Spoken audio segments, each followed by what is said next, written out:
I'm sorry I made a joke about wanting a daughter with you just now on Instagram. Yeah, you did that in public. I did that. Yeah. Mm-hmm. I Where don't. my mother can see it. Yeah. You think it's gonna freak her out? Yeah. I'm feeling broody. Okay. I'm feeling all broody lately. Is that the right word? Is that it? Broody? Yeah, like you want a brood.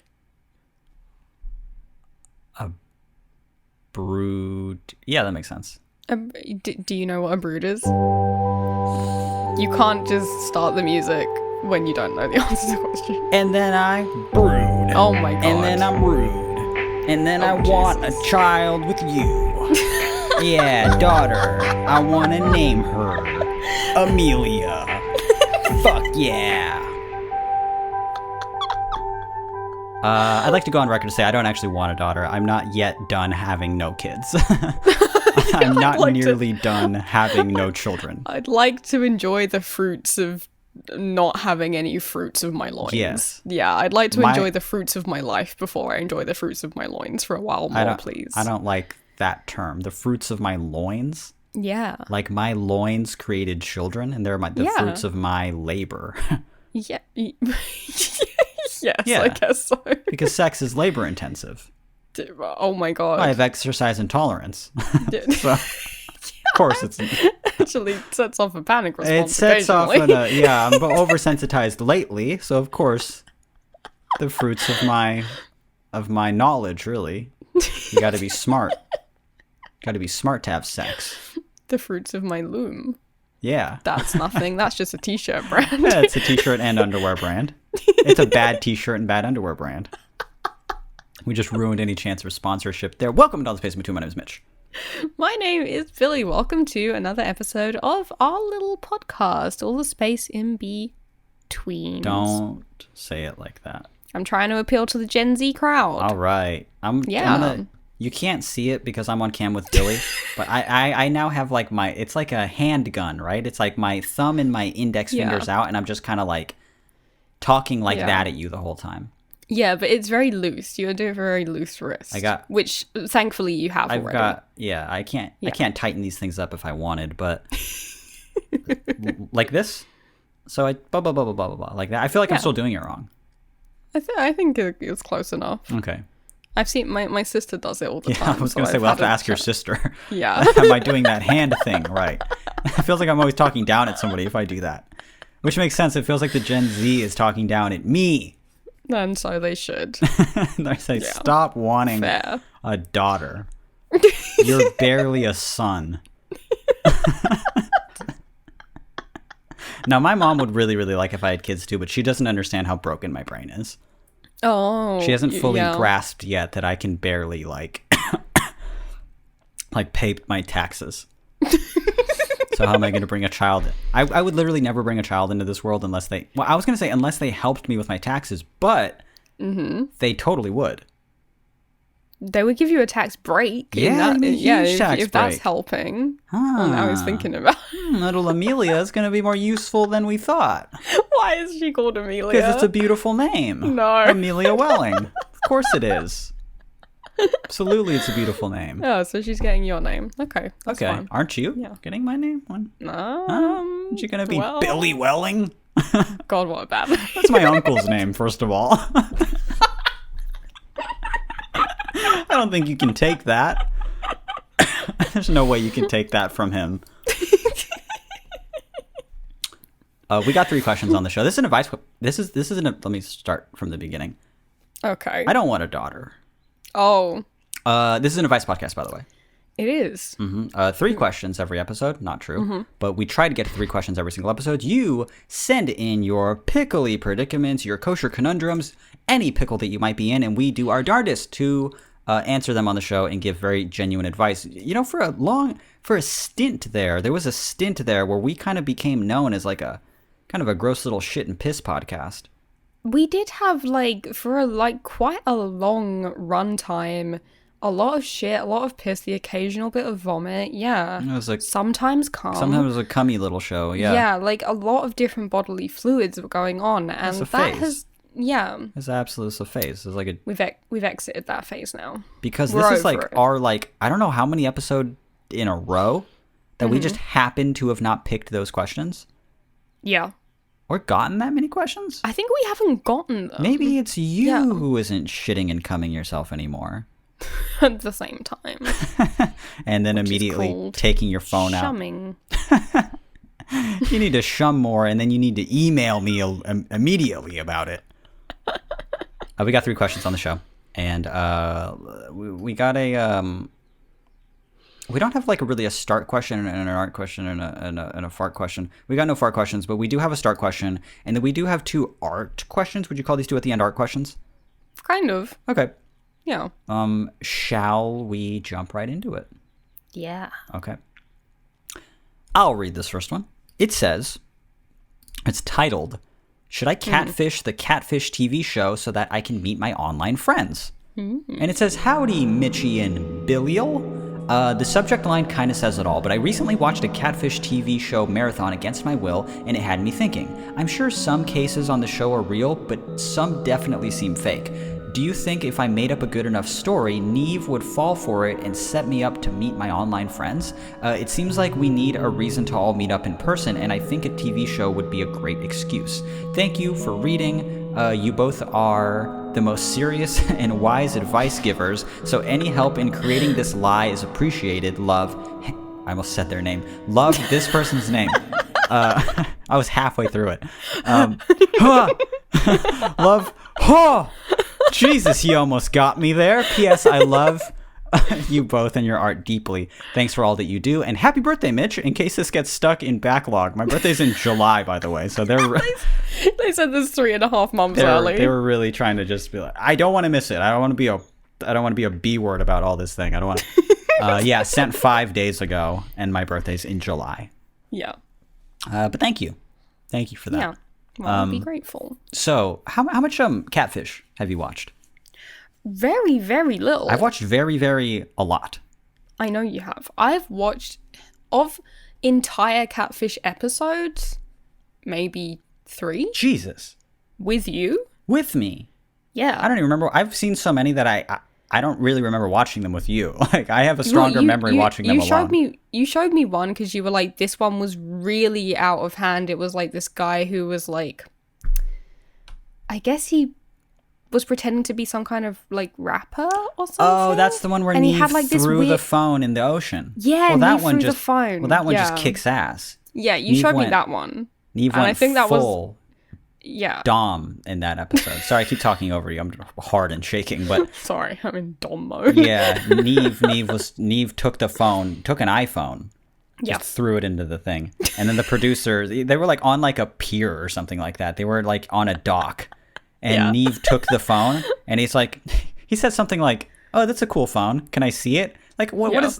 How does that work on anybody? If someone is like those are words from someone who's about to steal your phone, right? Yeah, that's a cool phone. Can I steal it? Mm-hmm. Or can I see it? That's how I would steal someone's phone. A very direct mugger. Yeah. That's a cool phone. Can I take that? Like, take it forcefully. Yeah, I'd like to own it. I'd like to run in the opposite direction. Yeah, he was like, "Can I see it?" And this guy was like, "Yeah, sure." And it's in Neve's hand for half a second, like it was made of hot lava, and he just whoomp right into the floop. Yeah. It just drops it right into and the guy's like, "Why would you do that?" And the producers were just like, "We're so sorry. We're like, we will pay for another phone. Neve, what are you doing?" That episode's iconic. It is, and I think that's the first full episode of Catfish that I saw. And then you also showed me the one where a guy really loses it in the parking lot. It's been like memed a lot. He has like a super weird attitude. I don't remember. I've seen so much Catfish. He's wearing a red shirt. Oh, the red shirt. Okay, yeah, I totally remember. The guy in the red shirt, of course. Oh, him who loses it in the parking lot. Well, I think we were watching like a thing on YouTube that was like top 10 most ridiculous Catfish things, and then like we would go watch the episodes. We were but anyway, bored. I've seen well, I think we're filling newsletters is the thing. So okay. yeah, we were bored. But I've seen very little Catfish in my life. We just didn't have it over here. Wow. Next question.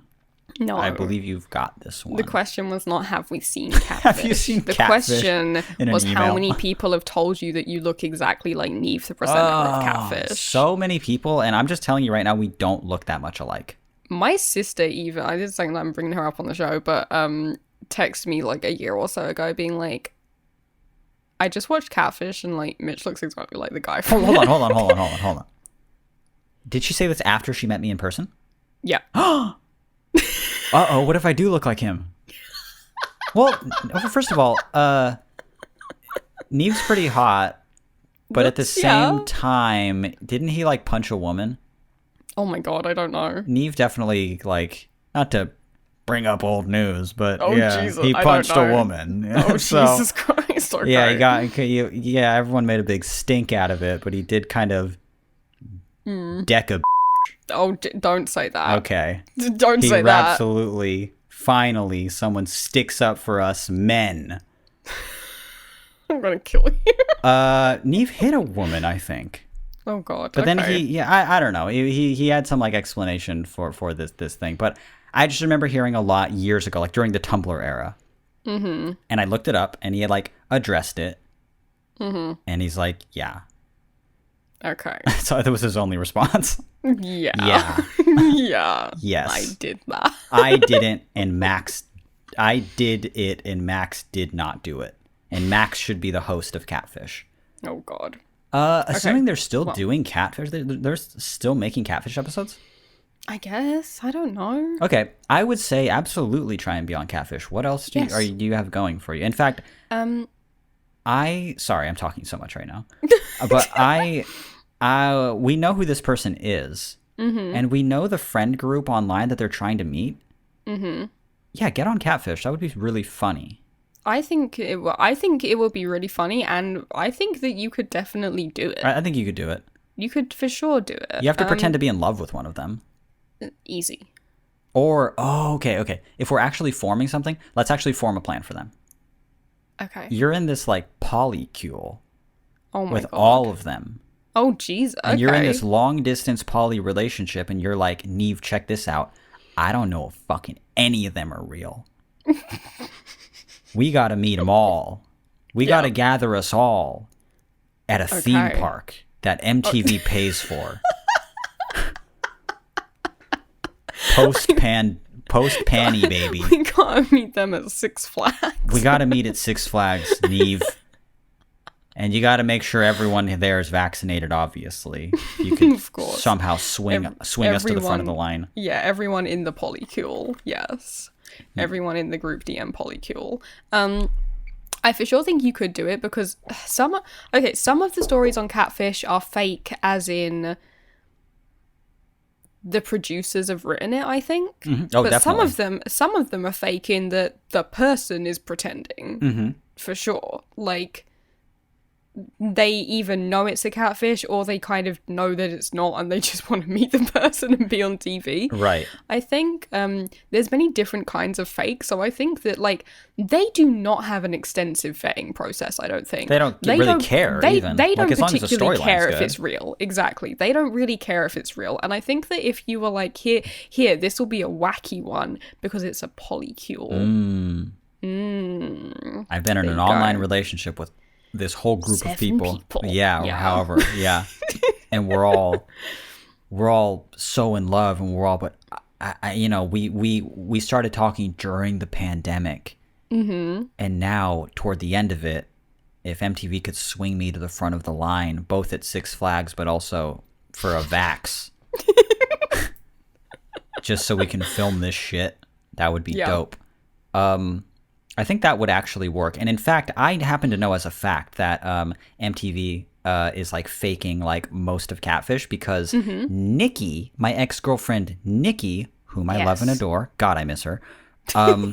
She this was either when we were together or like slightly after. But do you remember when this happened, the Catfish thing? I do remember when it happened. So it was after we broke up, right? I don't know. I think it had to have been, but it could have been when I was just lurking you on social media secretly. So it's hard. Yeah. It's hard to tell. I mean, I think it was slightly after. Yeah. I think it was after. Yeah. But the point is, she was like, "Oh my god, this thing happened, and it was about catfish. What happened is that she knew somebody on Facebook who had like worked for MTV or something, and he would just make these occasional posts who was like, hey, like it was like this post or something like very, very simple like that. Like this post, reply to this post, something if you would like, if we can use your image on MTV on an episode of Catfish or something like that. And she was like, oh, cool, me. And she did it as a joke. And then like months later, like a year later or some shit, people start to message her, oh my god, you're on Catfish. And she thought that it was going to be a thing where, like, you know, at like the beginning of Catfish, it shows like a bunch of profiles at once. It'll just show like, here's the show Catfish, and it's like a bunch of people's like profile picture of, you know, this. She thought she was going to be like this like nameless face used in the corner really quickly. Yeah. They used her pic and wrote her into the storyline. Yeah. They used her pic, gave her a fake name, and said, oh, this person is now a part of this story somehow, and just used her pic. Yep. And wrote a fake thing. So of course Catfish is fucking fake, and of course you should do this. Yeah, they like made a fake profile like on Facebook that like used her picture. Used her picture, different name. Yeah, and it had just like some made up name, Amelia or something. Yeah, well, Amelia is a cute name, whereas it's the perfect name. I wouldn't give that to a Nikki Catfish. But it was just like, I don't know, Sarah or something. Yeah, something like that. Just with her picture, and it was just like, oh. But I think she wasn't even the, like, they weren't saying that someone was using her picture to be catfished with. They were just like, no, this is a real person. Yes. Who's friends with someone. Yes, that's what was wacky about it, is that it wasn't just that they had used her picture and said, oh, somebody's catfishing using this photo, we don't know who it is. They wrote her in as a real person that says, okay, well, this person's friends with that person, and we have to talk to her now. So they like reached out to that person and had like a fake text conversation or something. Yep. Like she wrote her in like a real person, not a real person. They invented her. Yeah. So you could definitely catfish. You can catfish. They might know that you're lying, but I don't they think won't care. They're not going to fucking care. You should 100% try it. No, yeah, of course. Like they used Nikki's picture. They'll use your fake story. They'll use anything as long as it's on season like 300 or something. So like, what? Just like it's been on since I was in high school, I believe. Like it's, I don't know. I think you could do it. I think you should do it, and I think you should use the polycule thing. Me too. Because that's how you meet all the friends, you know? Yeah, that's how you get all of them there, because otherwise they're only just going to pick one. For sure. Or if you do pick one, it's got to be one that's in a very central location. Right. Pick one, I think you we should all go meet with in the poly middle. thing. Yeah. I'm in an online poly relationship. Yes. With people I've never met. Very common. And we're so horny for Six Flags. I think that would work. Okay. Shall we go to our second question? Yes. Yes. He's I've decided it's a decided. yes. Okay. I'm reading this one. Yeah, go for it. Ooh, I'm going to turn that up in post. No. Add a little reverb to that. How dare you? This one is called Drama School Drama, baby. And it goes... Pleasant podcasting, prosperous pickled pepper pickers. God, I did that I'm well. so glad I didn't have to do that. I'm coming to you this fine week with a grimy gherkin that is, as you can tell by the title, about my existence as a stinky little drama school student. I'm in my first year of uni, and with lockdown and everything, I haven't had that much time on campus, but next term something very exciting is happening. We're working on our first shows, meaning we'll be building and painting the sets for 2 separate productions over the course of 2 or 3 weeks as a team of 3. We'll also be sitting in on meetings, talking to suppliers, and handling a budget. A very fun but very stressful project, if you will. Now, it would absolutely be great and amazing if it weren't for the teams that we were assigned. I was put into a group with the only girl from my course I desperately do not want to work with. She's always late, never listens, and therefore can't follow directions, and when she does work, she's very heavy-handed and careless, and as if her bad work ethic wasn't enough, she's also always super high energy, and I'm easily overwhelmed by loud people. Having lunch with this girl almost caused me to have a panic attack last week. I get on well with my other teammate, and her work's up to my standard, but this girl, not to sound mean, but she's just not good. I still have a few weeks to mentally prepare myself, but please, if you have any advice on working with impossible people as a perfectionist, please share it with me. I'm afraid I'll go absolutely mad. Cheers, this person's name. P.S. Mitch, I'm super pumped for your new EP. I love It Feels Like I'm Underwater and everything else you've been putting out, really. I just finished writing an essay about art and mental health and use flat sound as one of my examples. Let's hope my tutors appreciate me quoting, "Fuck my mouth and feed me your knuckles." Hey! Billy, you already know this, but I love your zines and I'm always looking forward to the next one. Your Discord server is such a nice little place too. I've really enjoyed my time there so far. Big love to both of you. Less than 3. Sent from my Android phone with GMX mail. Please excuse my brevity. Hell yeah. I love it. Can cell phone sign-offs be a thing now? I love when we get a new sent from my iPhone is so dry. Sent from this random German email server that it says, please excuse my brevity. Mwah. Exciting. Amazing. Wonderful. Yeah. Is the please excuse my brevity, is that... This sign-off's not a joke? I thought they wrote it. No, I think that's real? it. Yeah, I think it's real. Oh, interesting. Yeah. Okay, so first of all, thank you for all that nice stuff you said at the end. You gave us 2 good opportunities for some very natural sounding plugs. It Feels Like I'm Underwater, still on Spotify and will always be. But check it out if you haven't yet. Just search Flat Sound on Spotify if you want to listen to some of my music. I got an EP coming out next month. A second single is coming out in like a week. Oh God, yeah. And not a plug, but thank you for liking and quoting me in an official assignment for school, an official essay. The quote, "Fuck my mouth and feed me your knuckles."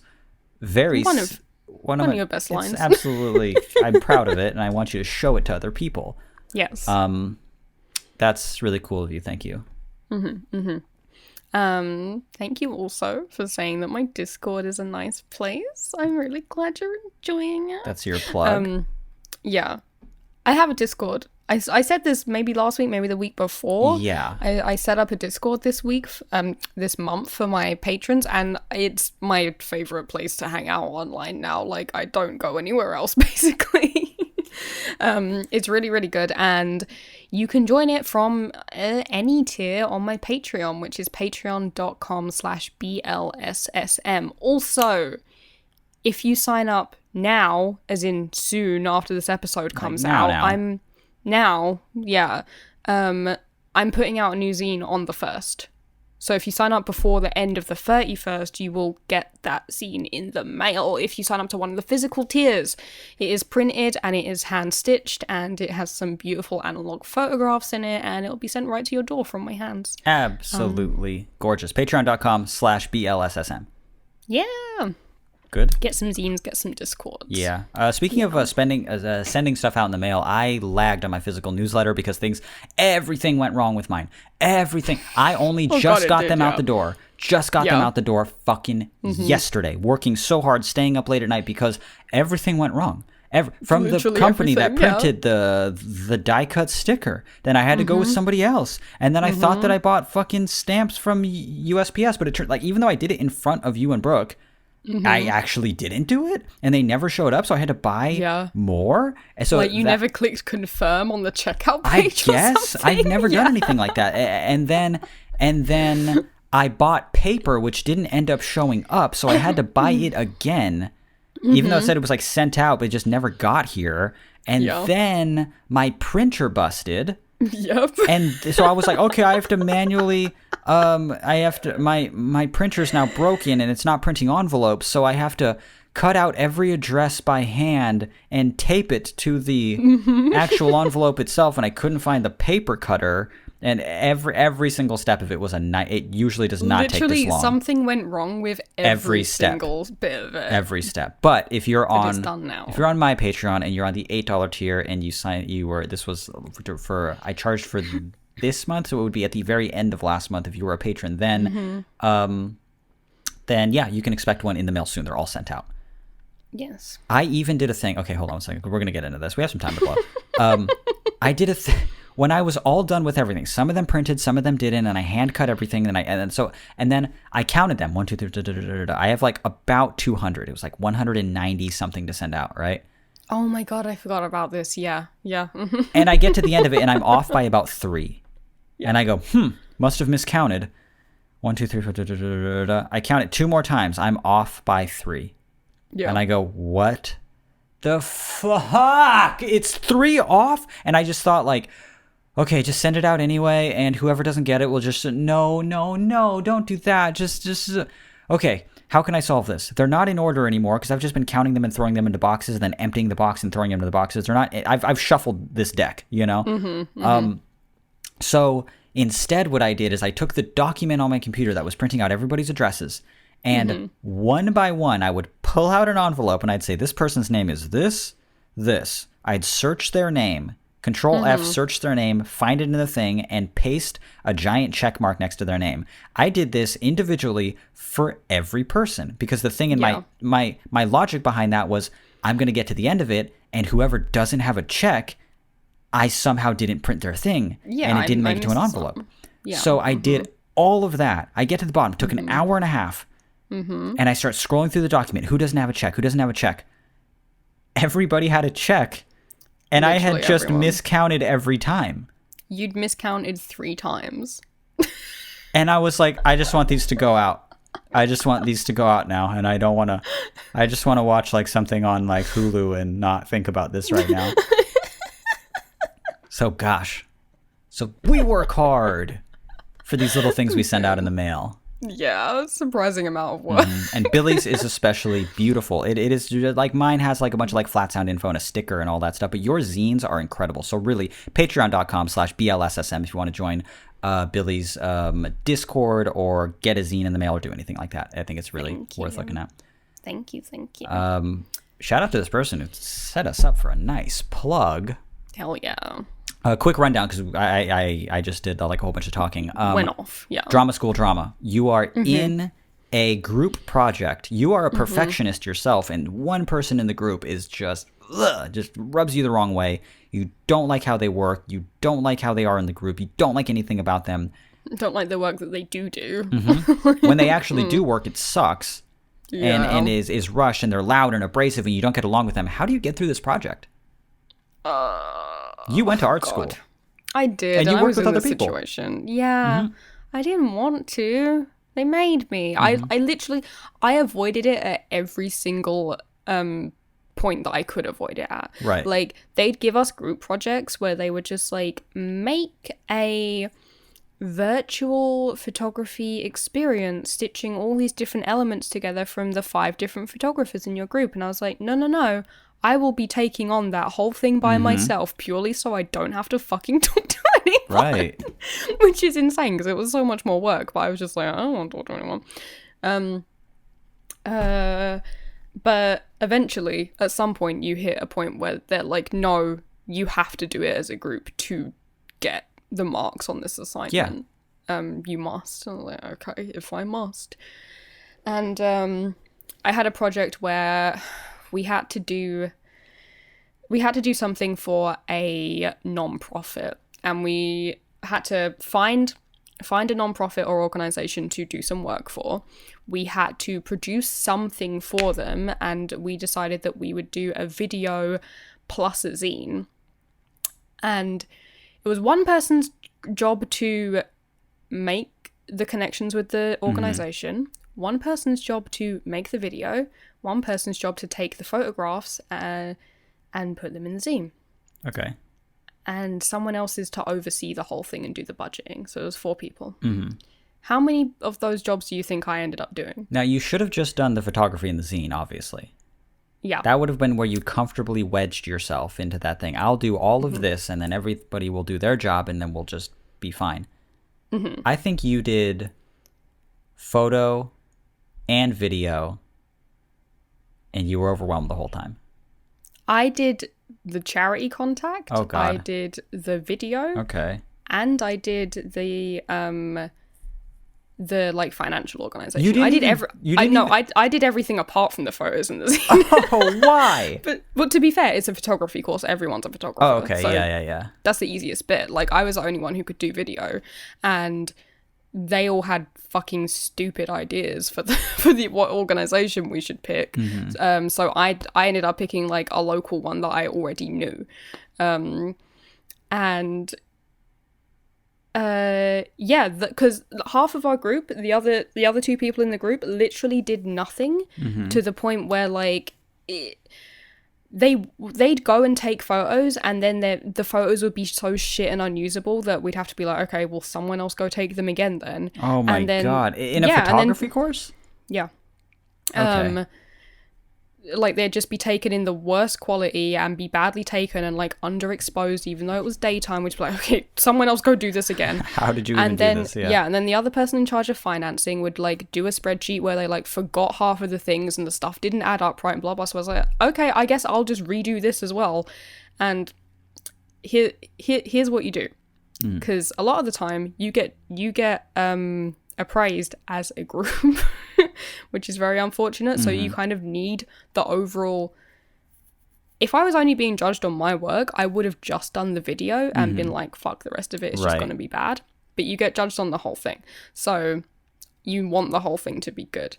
But what you do is you keep a very, very specific diary of all of the times that you've asked the other person to do something and they haven't responded, or they did a bad job and you couldn't use it and you had to do it yourself again. And like, you just keep a log of all of it. And then you just tattle at the end? Yeah. Wow. You're like, all right, look at this irrefutable evidence that they were supposed to do this, they didn't do it. And you just be a little tattletale, a teacher's pet, a fucking bootlicker at the end of all of that. That's what we had to do. Just for the A. Yeah, two of us were doing the work, and two of them literally, like, one of them stopped coming to university halfway through the project and just dropped out entirely, and the other one did nothing. So yeah, we just had to be like, look, here's all the times we asked them to do something. Here's all the times they didn't do something. Here's all the times they did it to a standard that was so dog shit we had to redo it. And it's annoying because you have to do a lot more than you should, obviously. But if you're a perfectionist, you're probably kind of gonna prefer that to the other option anyway. I'm a little bit of a control freak when it comes to stuff that I'm working on, so I'm kind of happy to take on extra work, if it means it's gonna like reflect better on me and my work, you know. Yeah, basically tattle, I think. Wow. Not in a moany way where you go to the teacher and you're like, oh, they're not cooperating, but like, just keep a log of it, like, in your project workbook. Yeah, you have to be you have to make it clear that you're taking this seriously. And if other people aren't, then they're not, you know. You like, you're not going to make anything up, but you just have to just be clear and keep a log. I think that's a really great idea. Yeah. I'd like to inject kind of another perspective in this, because I was not in college or anything, because I didn't go to college, but in high school and middle school, all that stuff, I was the student that everyone was like, oh fuck, I got Mitch. Oh, fucking A, this guy barely comes to class. Like, oh man, he's failing. He is failing PE. Like, how does that happen? Like, this fucking guy, why does he just drop out already? You're bringing the rest of us down. Drop out. So I totally understand. Like, and trust me, like, I hated being in groups too. They hated me being in it. I hated being in groups.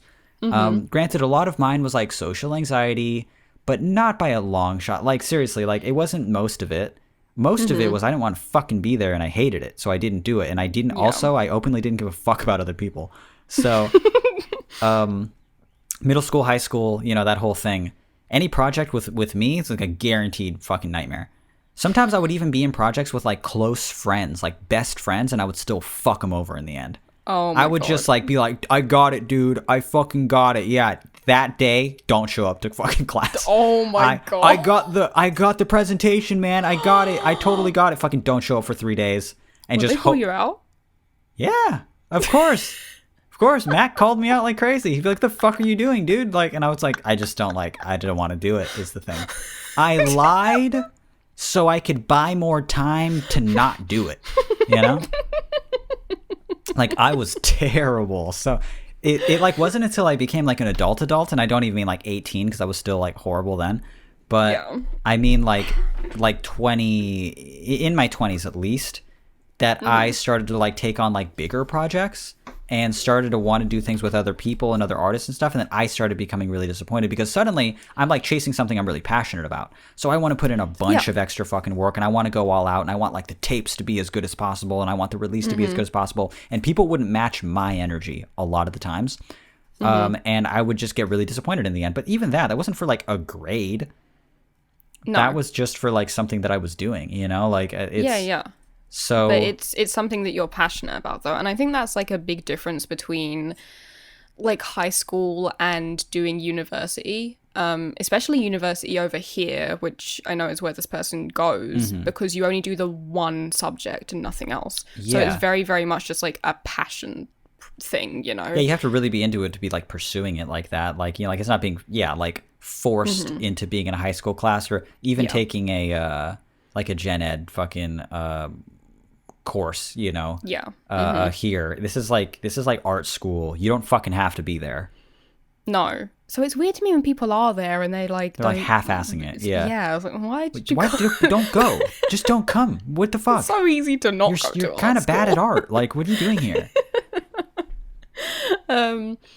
But yeah, when it's something that you actually like care about and it's like your art and your craft and like it's reflecting on you in some way, you're like, no, I want it to be good.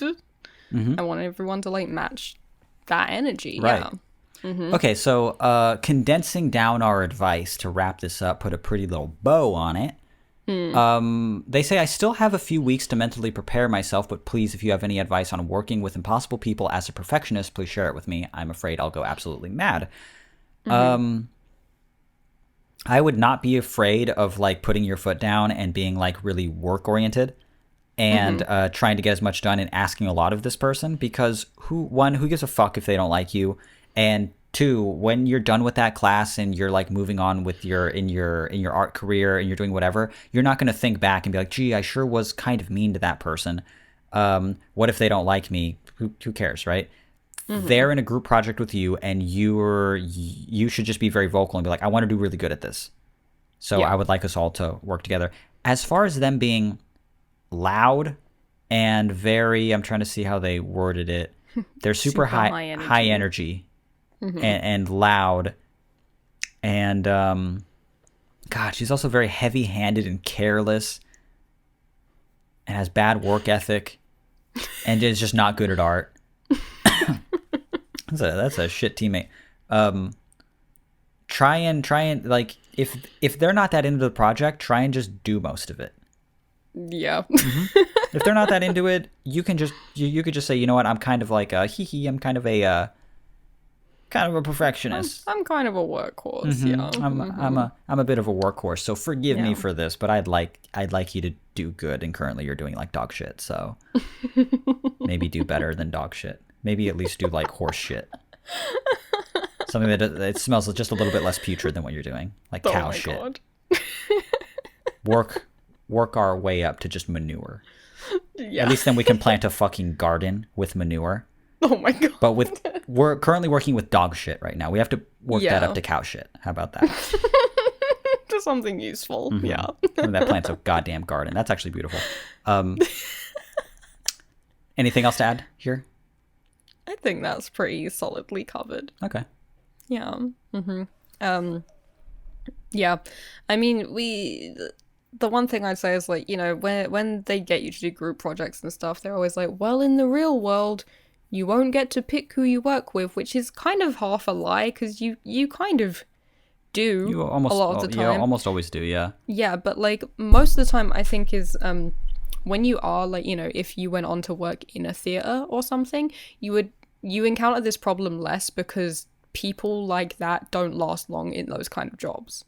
Right. You know, like you can skate by getting a having a bad attitude and not being invested in art school because you're paying to be there. So they're just like, whatever, you're a bad student. Okay. You can't skate by on that at a job. Yeah, They because will now they're fire paying you. Yeah. And you kind of have to be like, good and cool. Like the only way you can kind of get by on being like not very passionate or caring and not that cool to people and not is if you were like really, really great at it. That's the only time they ever like look the other way. Yeah. But considering they're not that good at it, yeah, you're kind of forced to just be like nice to people. So yeah. There's this old piece of advice that Neil Gaiman gave, I think, to just creatives in general, and I think about it a lot still, even though I read it years and years ago. And it was like, there's 3 attributes that people think you need, and those 3 things are being good at something, being nice to people, and being on time. But you only ever have to have 2 out of those 3. That's funny.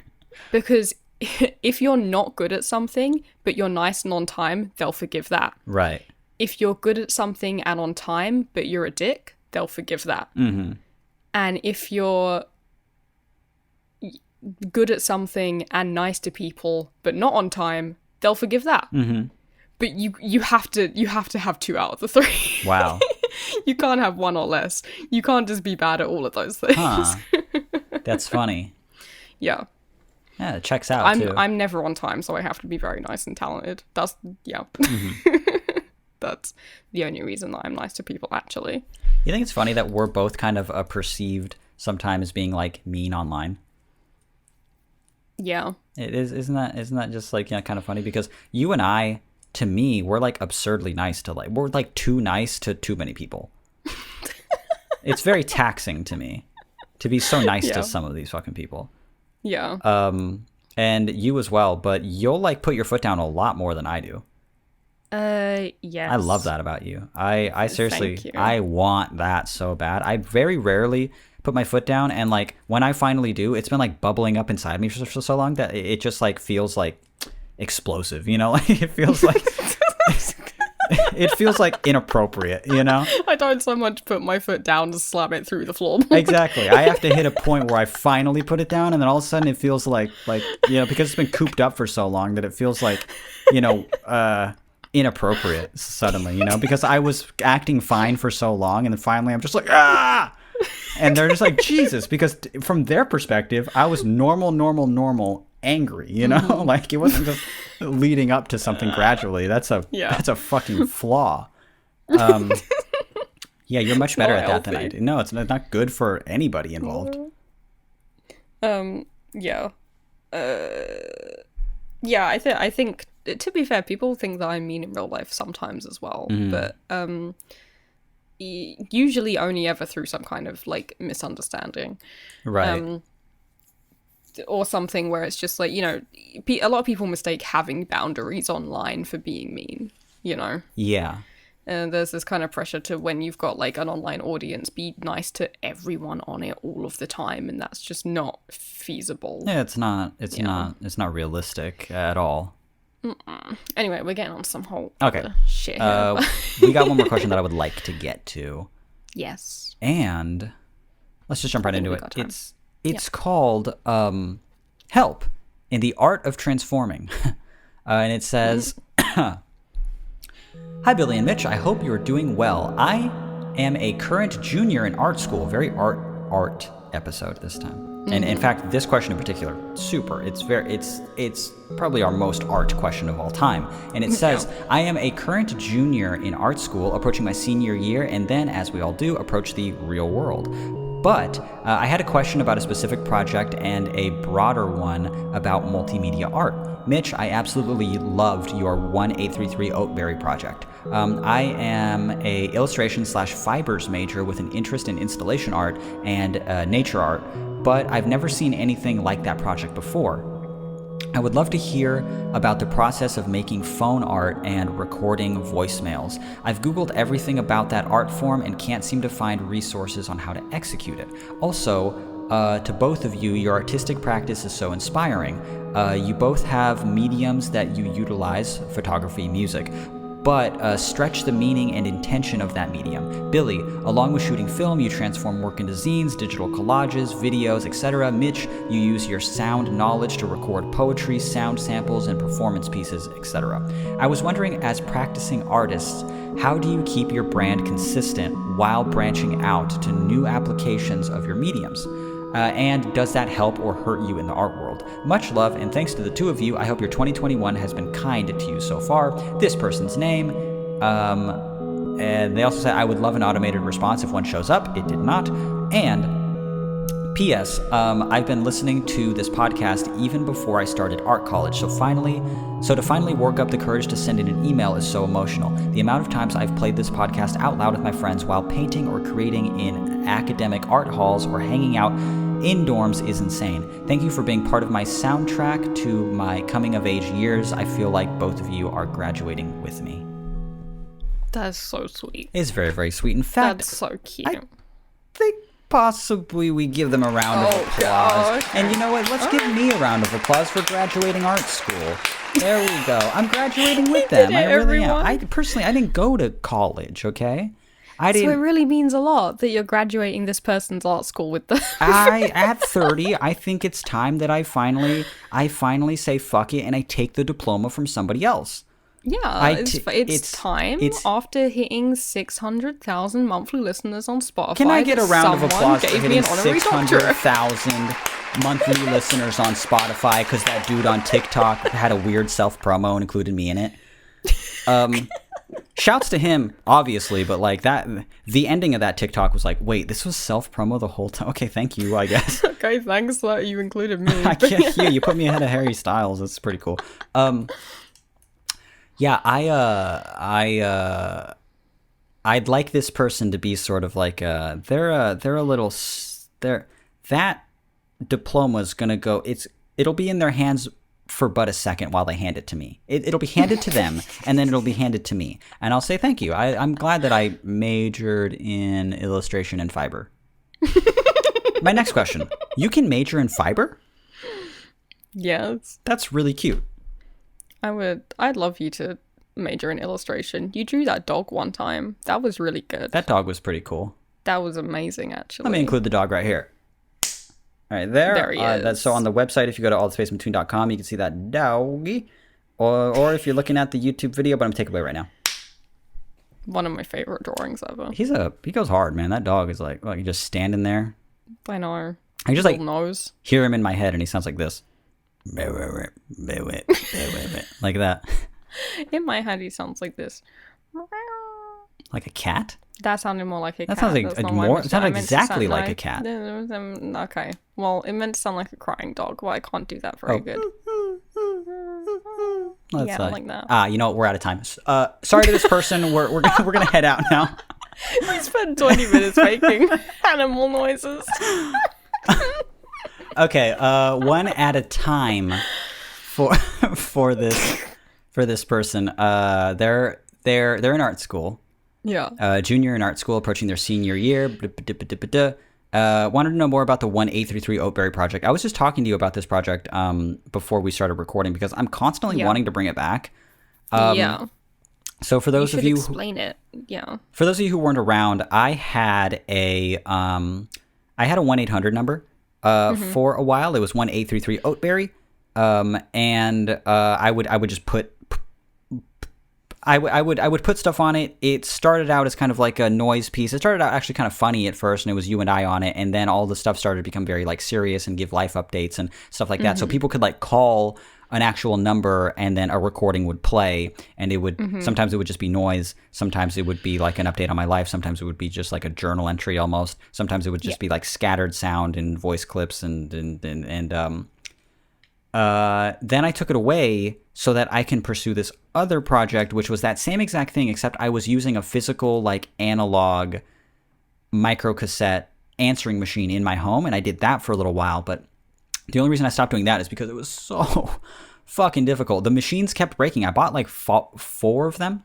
I bought four of them total, and they kept fucking breaking. The amount of times I had to take them apart and then I would run out of tape. It was all really beautiful, and I loved that in particular because it was the same as the 1-800 number, except it was like moving parts, analog, cassette. Anytime somebody called, if you called the number and you wanted to hear an update, and somebody else was calling, you would get a busy signal, and then you'd have to call back later, and then they would, you would have to wait for the tape to rewind itself, and whenever you had like heard something from the tape, it was playing from an actual cassette tape. It was just really beautiful and really cool. But it turned out to be a lot to do like in the long run. But I'm glad I did it for a little bit while like recording the Wishing album and stuff. Yeah.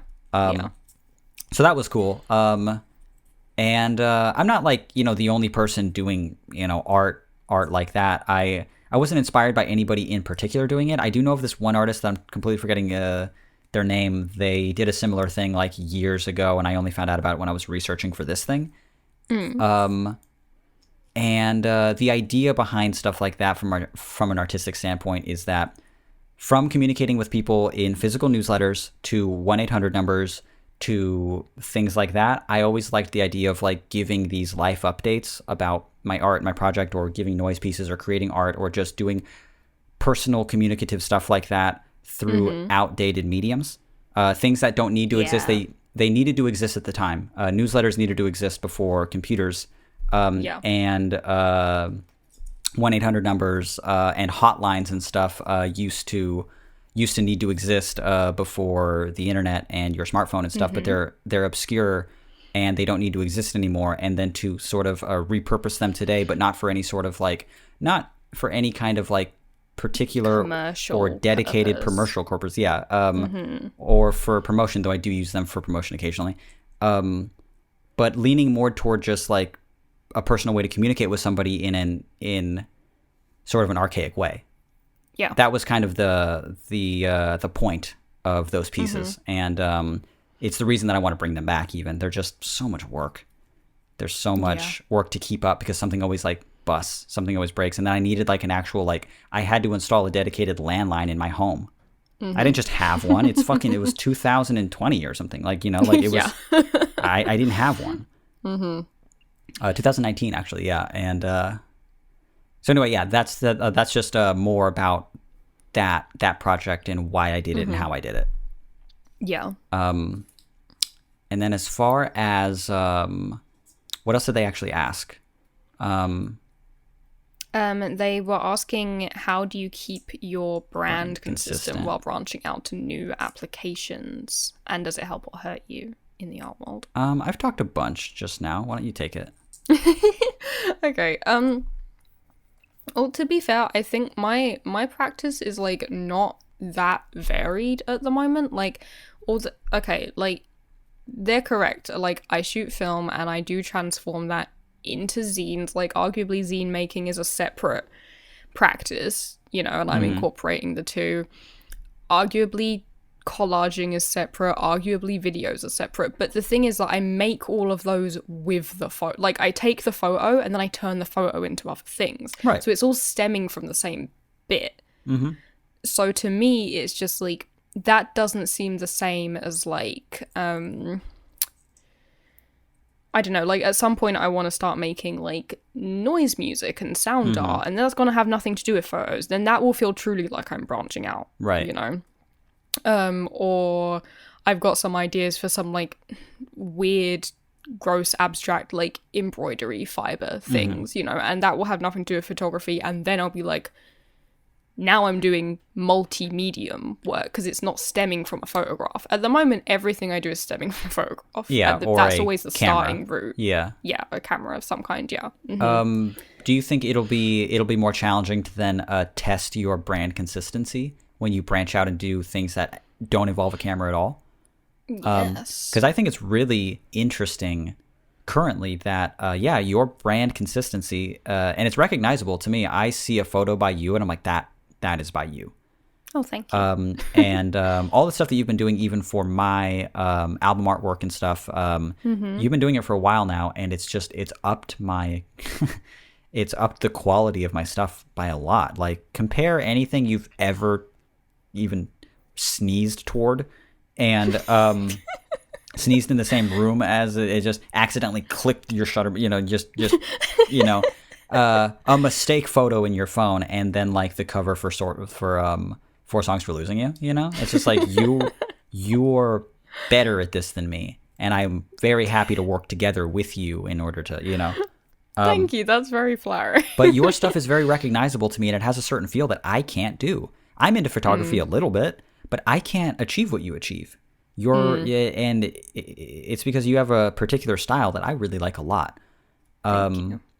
And I think it's interesting to note that, yeah, like, you are doing other mediums. Making a zine is much different than taking a photo or developing film or anything like that. It's 2 completely different things. It's 2 completely different practices. But because you're just taking your photography and you're kind of throwing it out there in different ways, it's the same thing that I'm doing with music and sound and stuff. I look at different mediums and say, okay, I'm a writer. I like doing this. How can I do this outside of my blog? Okay, a newsletter.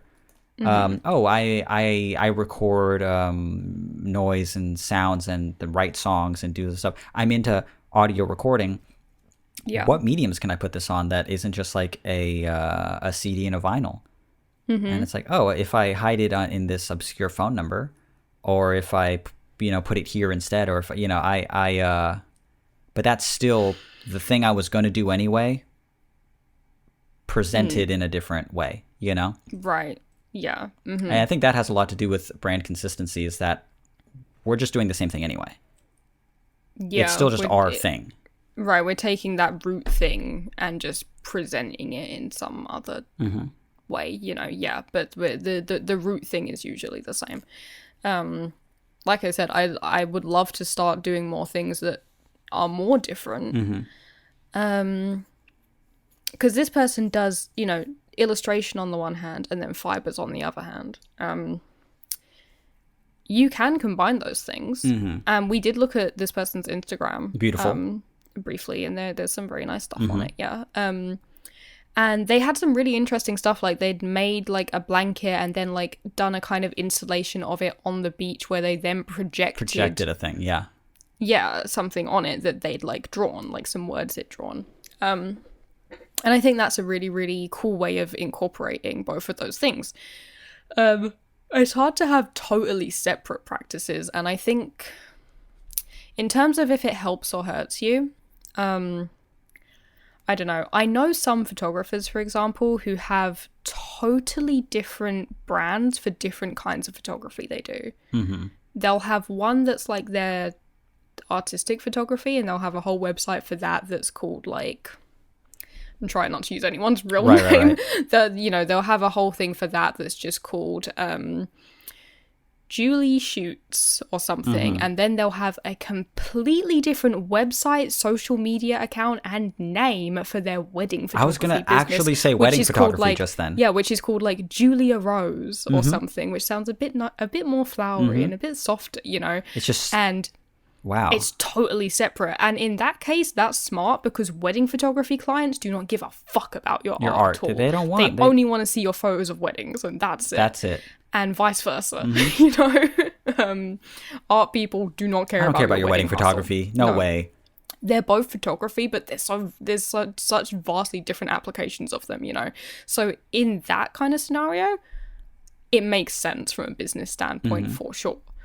But where both of your things are like your kind of passion art type of stuff, like, it probably makes more sense to combine them, I think. Right. And just try and have some kind of common thread, wink wink, some kind of common thread, like weaving through them all, like some kind of, either a kind of color palette that you stick to, or just a kind of sense of fun or something. Yeah. I don't know. It's very up to you, but I don't think it's necessarily harmful if both of them are your art and passion, thing.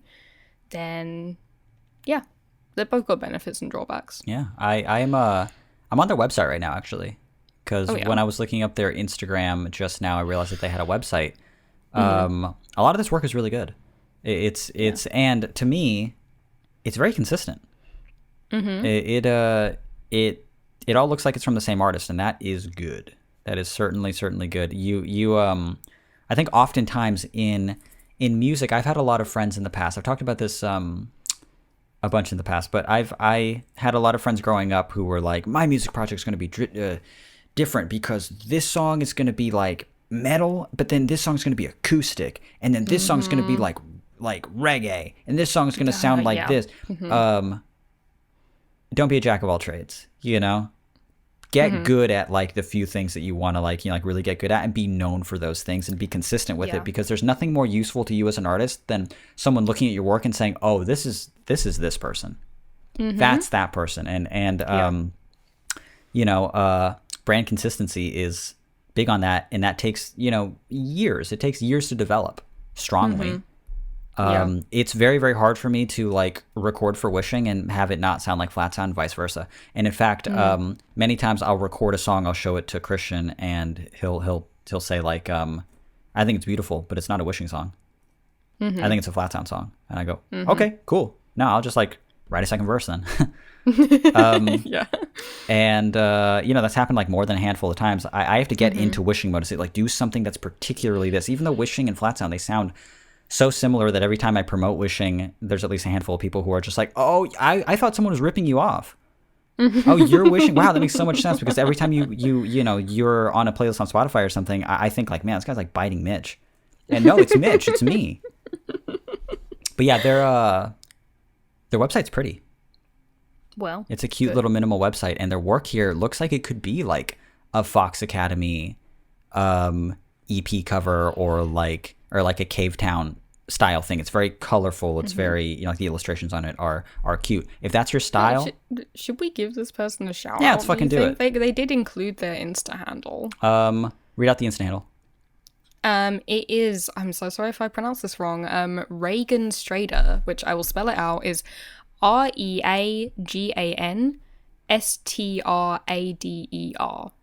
Reagan Strader on Instagram. Or reaganstrader.com. Yeah.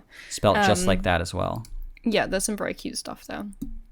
I have one more potential bit of advice, which is that if you want to kind of find that common theme or feeling that that goes through all of your work, I think that they'll probably make you do this because you're in art school anyway, and I kind of thought this was bullshit until I did it a few times and started seeing the value in it. But like, try and write an artist statement, which is about not a certain project, but what you like about that project or about that medium. So don't be like, I like doing embroidery, or I like doing quilting. Say like, try and really think about why you like quilting. Right. Like, what is the significance of it to you?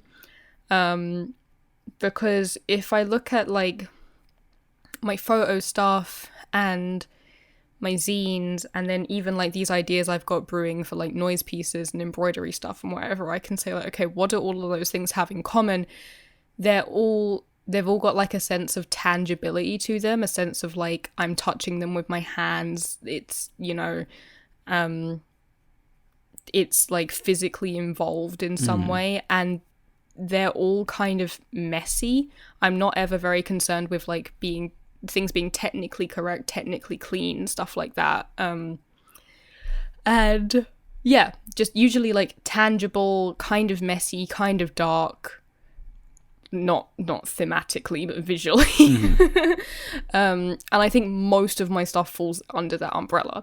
Right. And when we started writing stuff like that for your website, like no one was asking you to do it, but you were just like, I want to update my website. I want to kind of write these little artist statements for the art pieces that I've got on there.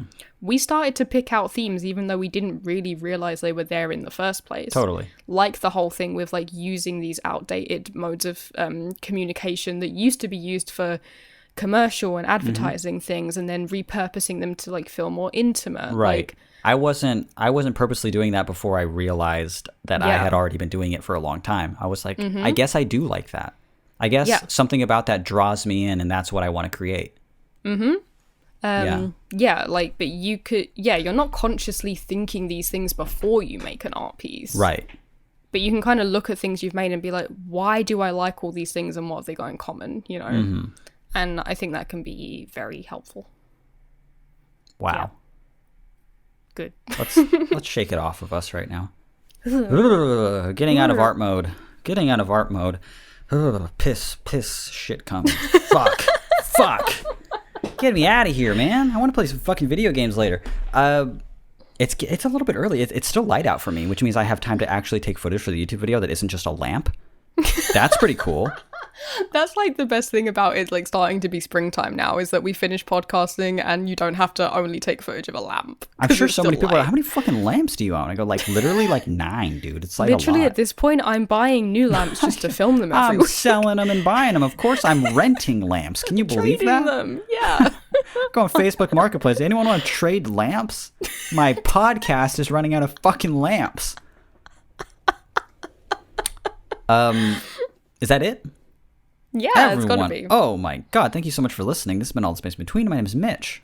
My name is Billy. If you would like to send us an email, it can be about art, it can be about farts. Yeah, it can be. We said that we've grown up, but that's not necessarily true. It Give was us a test. a lie. That's how immature I am. I'm lying again.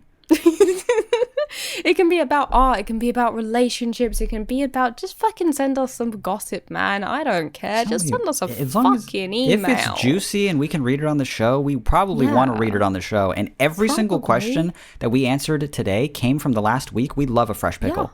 Yeah. We love a fresh really, I know really that pickles do. like they age in barrels and stuff like that.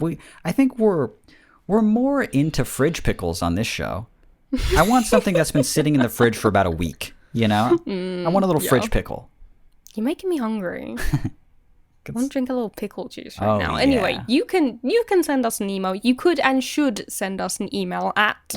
Oh, sorry. All the space. I was literally thinking about drinking pickle juice, and that's why I missed that. I wasn't even listening to you. All the space in between at gmail.com.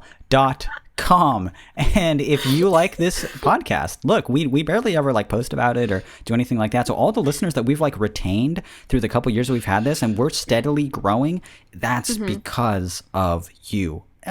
Partially, at least, if you've helped. If you've just been listening, you've actually held us back quite a bit by not telling anybody. But if you would like to help out the show in any way, the easiest way to do that is just to tell your friends about the show. Post about it on social media. Just be like, yo, this podcast fucking rules, bro. This podcast is awesome. These guys are so cute. And let them know where you can find it, which is just searching All the Space in Between wherever podcasts are found on Spotify or even YouTube or Apple Podcasts or anything like that. But if you want to send them to one convenient location where they can have all of the links or every episode we've ever done just streaming for absolute with no ads, no anything like that, you can send them to our website. And our website is allthespaceinbetween.com. I like talking fast. You go so fast. It's amazing to me. I like talking See you on fast. cam, your mouth's a blur. It is just, it's like a little cartoon, like that the whole time.